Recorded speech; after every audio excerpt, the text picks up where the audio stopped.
Bismillahirrahmanirrahim. Assalamualaikum warahmatullahi wabarakatuh. Alhamdulillahirabbil alamin wa bihi nasta'inu ala umuri dunya waddin. Shalatu wassalamu ala nabiyyina Muhammadin wa ala alihi wa ashabihi wa man tabi'ahu bi ihsan ila yaumiddin.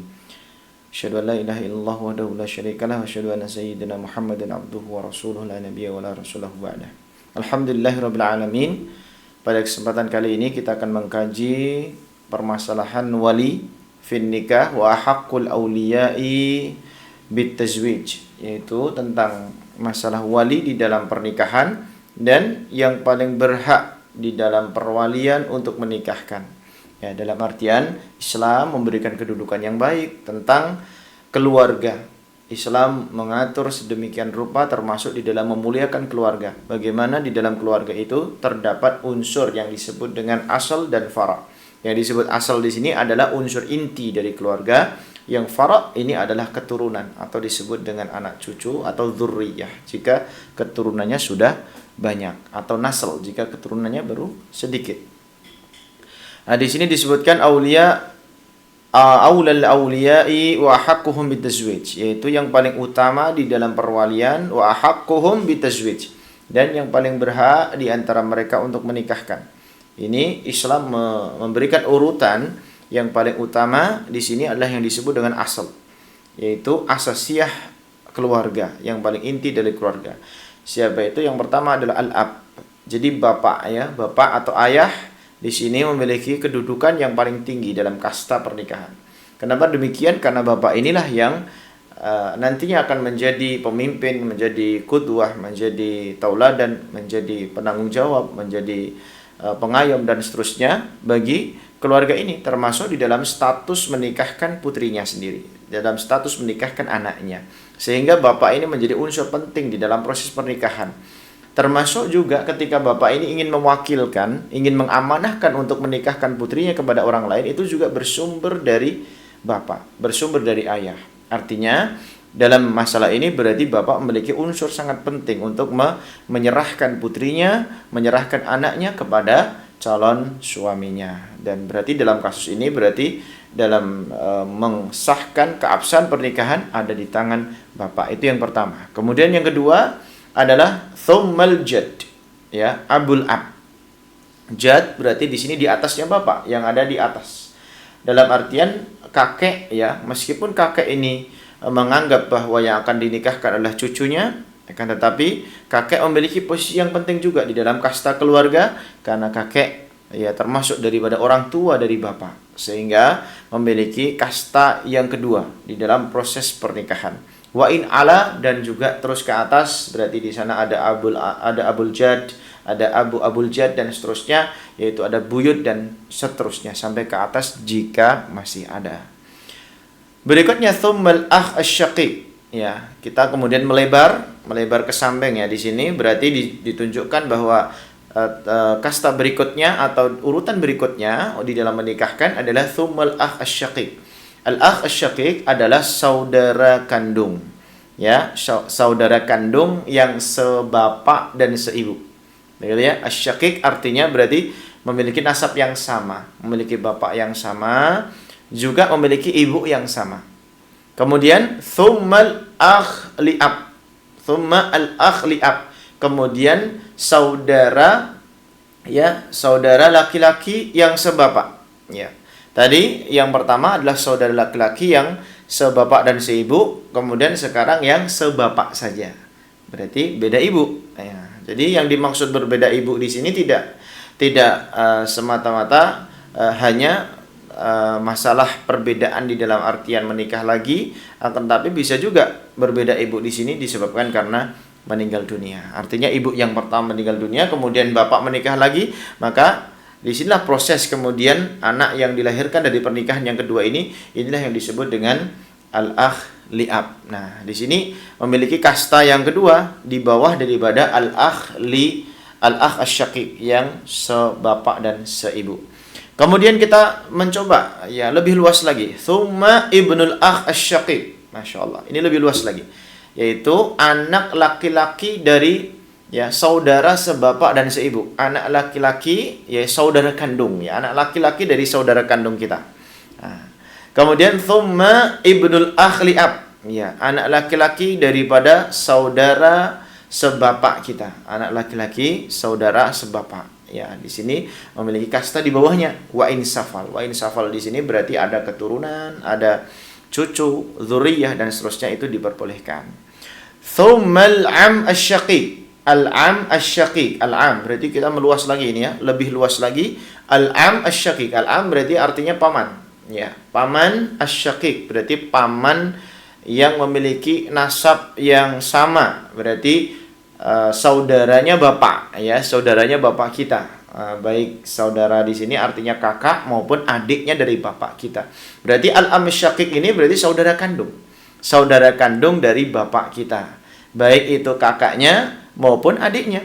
Ya, al-am asyaqiq. Nah, ini memiliki juga kesempatan untuk menikahkan. Tsummal am asyaqiq. Kemudian lebih luas lagi al-am li'ab, yaitu saudara bapak yang sebapak, ya, saudara bapak yang sebapak. Artinya bisa jadi ya saudara bapak yang berbeda ibu, akan tapi yang diizinkan di dalam syariat itu adalah saudara bapak yang sebapak. Diizinkan di sini artinya di dalam koledor asobah atau keluarga atau kerabat, begitu ya. Ya, kan, tapi kalau saudara bapak yang seibu itu nanti atas izin dulu. Kalau misalkan diizinkan berarti saudara bapak yang seibu juga diperbolehkan. Ya, tidak hanya saudara bapak yang seibu, yang lain pun juga nanti akan kita bahas juga akan diizinkan jika kerabat-kerabat tadi dimulai dari bapak, dari kakek dan seterusnya tadi mengizinkan atau mewakilkan atau mengamanahkan kepada orang lain di luar daripada keluarga. Kemudian kita meluas lagi, tsumma ibnul am asyaqiq. Ya, kemudian anak daripada paman, ya, anak daripada saudara kandung bapak yang sebapak dan seibu. Anak daripada paman, ya, kita, anak daripada paman atau anak daripada saudara kandung bapak yang sebapak dan seibu. Ya, ini berarti lebih luas lagi, lebih luas lagi.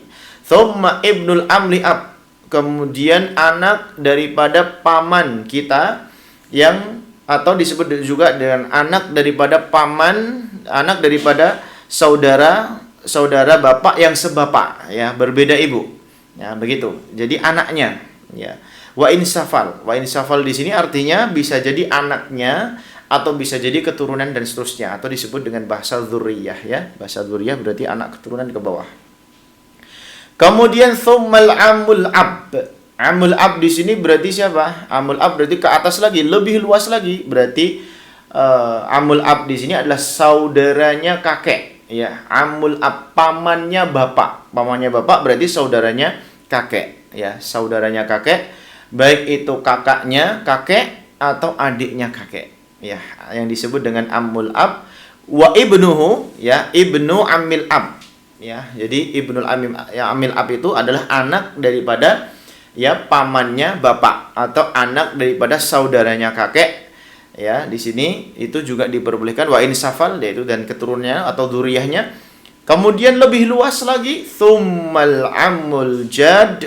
Amul jad berarti paman, ya, pamannya kakek, masya Allah, berarti saudaranya daripada bapaknya kakek, ya. Bapaknya kakek itu atau disebut dengan buyut, ya, bahasa kita, itu memiliki saudara, maka saudara daripada bapaknya kakek inilah yang disebut dengan pamannya kakek, ya. Tsumma ibnuhu, kemudian anak-anak daripada pamannya kakek, wa insafal, dan ke bawah atau disebut juga dengan dzurriyyah. Kemudian kita lebih naik lagi atau lebih luas lagi, tsumma am abil jad. Am abil jad. Nah, di sini am abil jad ini berarti, ya, paman daripada bapaknya kakek, ya. Jadi bapak, ada kakek, ada bapaknya kakek, ya.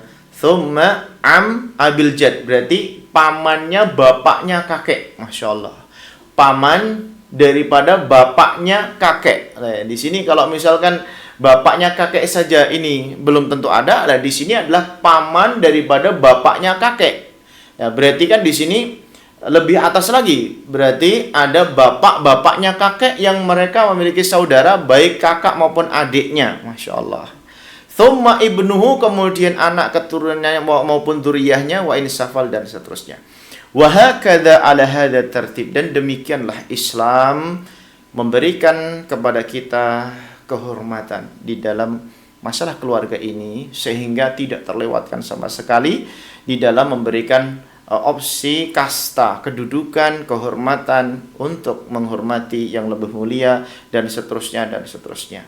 Ya, ala hadha tertib. Tertib itu yang dimaksud adalah urutan.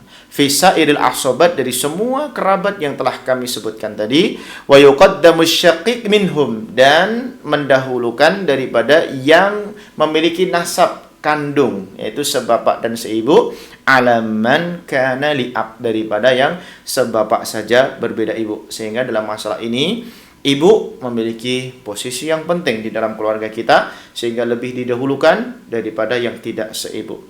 Ya. Fa idza lam yujad ahadun min asabatin nasab. Nah, jika tidak terdapat satu atau siapapun daripada keluarga tadi atau kerabat tadi yang kami sebutkan, ya, yang senasab, yang memiliki nasab yang sama tadi, fal mu'tiqu, ya, fa asabatuhum.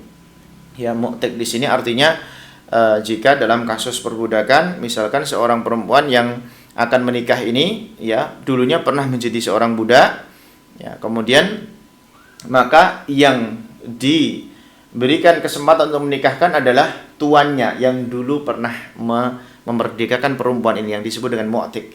Maka mu'tiq inilah yang nantinya akan diberikan kesempatan untuk menikahkan perempuan ini yang telah dimerdekakan olehnya, yang dulunya budak, maka dia diberikan kesempatan untuk menikahkan jika nasabnya atau kerabatnya tadi tidak ada. Kemudian asobatuhu berarti kerabatnya tuannya, kerabatnya mantan tuan, begitu ya. Thumma mu'tiqul mu'tiq, ya, ini mu'tiqul mu'tiq ini artinya, ya, seorang tuan yang dulunya budak, yang pernah dimerdekakan, ya, oleh seorang tuannya lagi di atasnya. Jadi tuan ini adalah seorang yang dulu pernah memerdekakan seorang tuan ini yang pernah memerdekakan seorang perempuan ini yang dulunya juga pernah dimerdekakan oleh tuannya di atasnya lagi. Jadi boleh ini juga menikahkan. Akan tetapi ma'asyiral muslimin, ini tidak ada di dalam perbudakan ini di dunia saat ini, ya. Tsumma asabatuhu, dan juga kerabatnya.